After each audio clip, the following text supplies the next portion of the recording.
Hello বন্ধুরা, কেমন আছো সবাই? আশা করছি তোমরা সবাই ভালো আছো। আমি ভালো আছি। আমার শরীরটা একটুখানি ক্লান্ত আছে, যেহেতু প্রত্যেক দিন হুটাপাটা ছোটাছুটি চলছে, কাজ কামারি চলছে, বেরোনো চলছে। আজকেও বেরিয়েছিলাম, অনেক দেরি করে বাড়ি এসছি। সারাটা দিন বাইরে বাইরে কেটেছে। আগামীকালও তাই হবে, পরের দিনও তাই হবে। কবে গিয়ে একটা মানে পুরো বসে আমি সারাটা দিন একটা জায়গায় কাটাবো সেটা আমি বলতে পারছি না।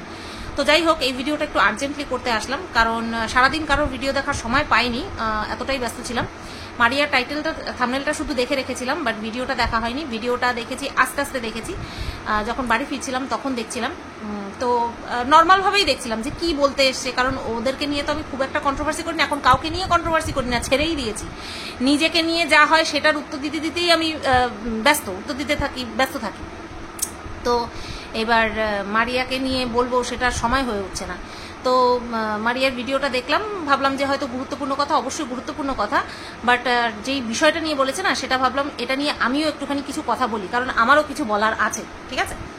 তো এবার মারিয়াকে নিয়ে বেশ কিছু কন্ট্রোভার্সি ক্রিয়েটার কন্ট্রোভার্সি করছে। এবার টপিকটা কি, সেটা হলো মারিয়াকে কেউ টাকা দিয়েছে, সেটা নিয়ে মারিয়া কিছু বলেনি, মানে ভিডিওতে বলেনি, ধন্যবাদ জানায়নি, এরকম সামথিং বিষয় নিয়ে ঘটেছে ঘটনাটা। এবং কন্ট্রোভার্সি ক্রিয়েটাররা মারিয়াকে নিয়ে এই বিষয় নিয়ে কটাক্ষ করে করে ভিডিও করছে, যে টাকা নিয়ে ভুলে গেছে, হ্যানা ত্যানা এই সমস্ত, যেটা কিনা মারিয়ার মুখ থেকে শুনলাম। কারণ মারিয়াকে নিয়ে কে কি টাইপের কন্ট্রোভার্সি করছে সেটা আমার পক্ষে জানা সম্ভব নয়, কারণ আমাকে নিয়ে কে কি করছে সেটাই সম্পূর্ণ জানি না, সবার ভিডিও দেখা হয় না, আর এখন তো অতীব ব্যস্ত আমি। এবার মারিয়া বিষয়টাকে পুরোটা ক্লিয়ার করে বলেছে। তো কি ক্লিয়ার করেছে তার আগে বলি, মারিয়া কিন্তু আজকে যেইভাবে কথাটা বললো যে তোমরা আমার ঠিকটা নিয়ে আলোচনা করো, ভুলটা নিয়ে আলোচনা করো, কোনো ব্যাপার না, আমাকে নিয়ে সমালোচনা করো, কোনো অসুবিধা নেই, শুধুমাত্র আমার বাবা মাকে নিয়ে বলো না। এই বিষয়টাই যদি আগের দিন এরকমভাবে দুজনে গুছিয়ে বলতো, বুঝিয়ে বলতো, তাহলে হয়তো মানুষ ওদের প্রতি এতটা ক্ষিপ্র হতো না, তাই না? কন্ট্রোভার্সি ক্রিয়েটাররা একদম ধুয়ে কাপড় পরিয়ে দিয়েছিল, তো ওটা হতো না। যাই হোক, ভুল একটা করে ফেলেছে। আজকে যেভাবে মারিয়া বলেছে, খুব ভালোভাবে বলেছে যে বাবা মাকে নিয়ে প্লিজ বলো না কিছু। কেউ সহ্য করতে পারে না তার বাবা মাকে নিয়ে বলা, কোনো সন্তানই সহ্য করতে পারে না, আবার কোনো বাবা মাও সহ্য করতে পারে না তাদের সন্তানকে নিয়ে বলা। জ্বালা, কন্ট্রোভার্সি ক্রিয়েটাররা যাবে তো যাবে কোথায়? তো এইবার মেন বিষয়ে ঢুকি। তো বিষয়টা হচ্ছে যে মারিয়াকে প্রচুর লোকে গিফট করেছে, ঠিক আছে? প্রচুর লোকে মারিয়াকে গিফট দিয়েছে, সেটা হচ্ছে ওদের নতুন সংসার জীবন পারপাস। কেউ গিফট পাঠিয়েছে, কেউ মন্দিরার মাধ্যমে গিফট পাঠিয়েছে, কেউ হচ্ছে তোমার ডাইরেক্ট ওকে গিফট পাঠিয়েছে, তো অনেকেই গিফট পাঠিয়েছে। তো এটা আমরা জানি, ফ্রিজেও নাকি গিফটে এসেছে। তো আমি ওই ভিডিওগুলো দেখিনি, সেই কারণে আমি নাকি শব্দটা যোগ করলাম, ঠিক আছে? তো অনেকেই ওকে গিফট পাঠিয়েছে, তার মধ্যে কন্ট্রোভার্সি ক্রিয়েটারও আছে। তো যাই হোক, সেটা তাদের পার্সোনাল ব্যাপার, কে কাকে গিফট পাঠাবে না পাঠাবে সেটা সম্পূর্ণই তাদের ব্যক্তিগত ব্যাপার। তো এই বিষয় নিয়ে কেউ একজন টাকা পাঠিয়েছে, সে হচ্ছে মারিয়ার ভিউয়ার্স, ঠিক আছে? ভিউয়ার দর্শক টাকা পাঠিয়েছে। কত পাঠিয়েছে? 2468 টাকা, মানে পুরো 2500 টাকা নয়। হয়তো ট্যাক্স ফ্যাক্স কেটেছে, যেহেতু বাইরের থেকে পাঠিয়েছে হয়তো ট্যাক্স কেটেছে। তো এই টাকাটা এসেছে এবং আশীর্বাদ হিসেবে পাঠিয়েছে, এবং কিছু কিনে নিতে বলেছে, সংসারের জন্য কিছু কিনে নিতে বলেছে। একটা সংসার মানে প্রচুর জিনিসপত্র, প্রচুর, তো শেষ হয় না সংসার, মানে কোনো সার নেই যার। তো টাকাটা কার মাধ্যমে পাঠিয়েছে? মন্দিরার মাধ্যমে পাঠিয়েছে। তো এইবার মারিয়া কি করেছে? মন্দিরাকে পাঠিয়ে দিয়েছিল, যে কিভাবে থ্যাংক ইউ জানাতে হয় সেরকম পাঠিয়ে দিয়েছিল। তো সেটা কোনো ব্যস্ততা পারপাস, মন্দিরা যেই টাকা পাঠিয়েছে সেই প্রেরণকারী ব্যক্তিকে সেই মারিয়ার যে থ্যাংক ইউ জানানোটা সেটা পৌঁছে দিতে পারেনি, ঠিক আছে? এনিহাও পৌঁছে দিতে পারেনি। তো এইবার এই বিষয়টা নিয়েই হয়তো সেই দর্শক, হয়তো না, অবভিয়াসলি সেই দর্শক কোনো জায়গায় গিয়ে হয়তো কমেন্ট করেছে, সে মারিয়ার কমেন্ট বক্সেও কমেন্ট করেছে। ও না, সেই দর্শকের কথা হচ্ছে মারিয়ার কমেন্ট বক্সে কমেন্ট করেছিল, মারিয়া রিপ্লাই করেনি। মারিয়া, এই কথাটা কিন্তু তুই নিজের মুখে বলেছিলি যে আমি তোমাদের কমেন্টের রিপ্লাই দিতে পারছি না অথবা রিয়াক্ট করতে পারছি না বলে এটা মনে করো না যে আমি তোমাদের কমেন্ট দেখি না। আমি কিন্তু তোমাদের কমেন্ট প্রত্যেক দিন দেখি, সব কমেন্ট কিন্তু দেখি। আর আজকে কিন্তু তুই কথাটা বললি যে হয়তো কোনোভাবে কমেন্টটা মিস হয়ে গেছে। এটা বড্ড স্বাভাবিক, এটা ভীষণ স্বাভাবিক।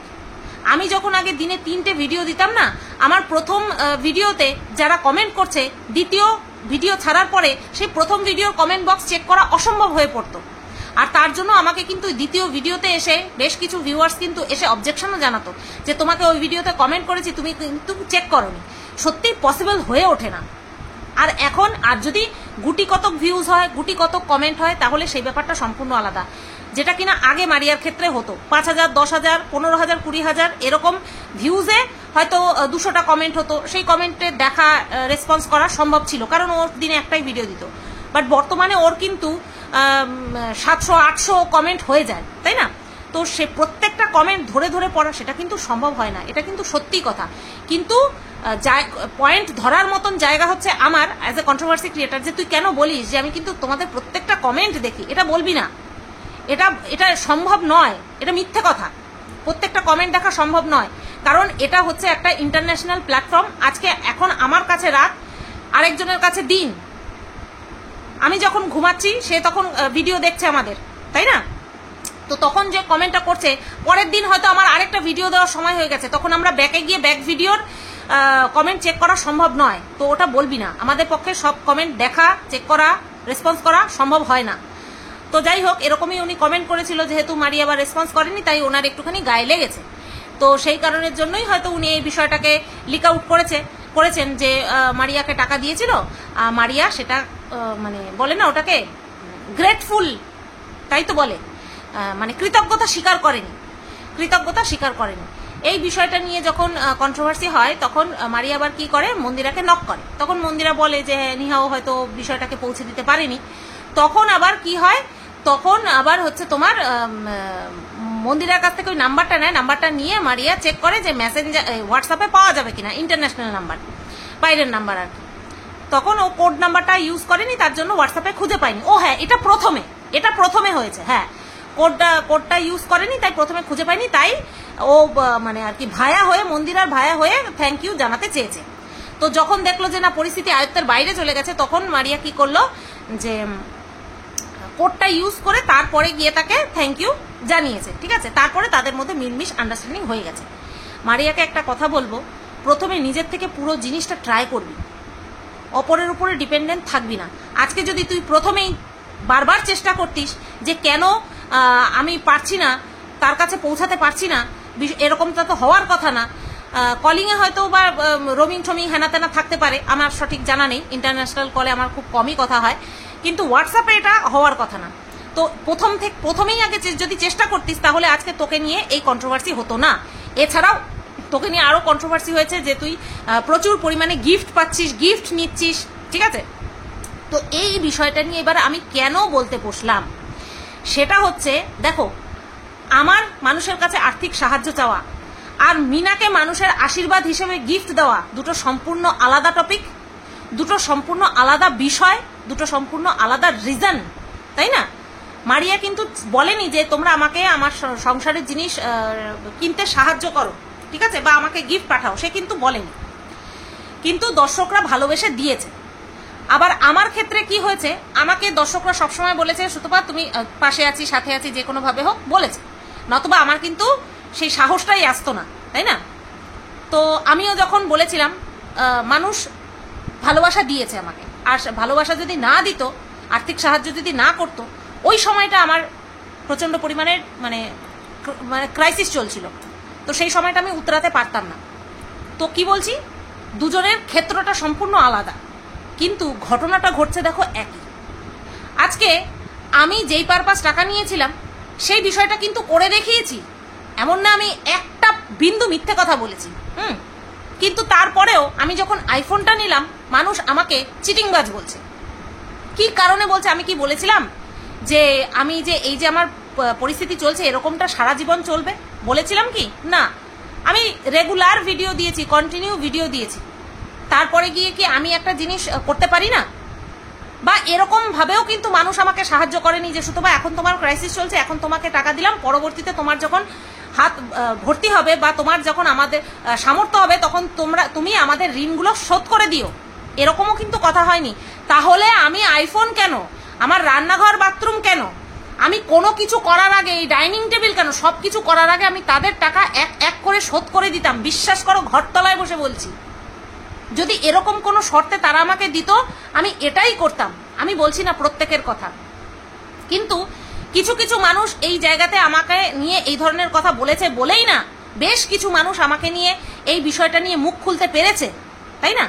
কিন্তু মারিয়ার ক্ষেত্রে তো এরকমটা না। কিন্তু তারপরেও দেখো, এর জন্যই মানে ওই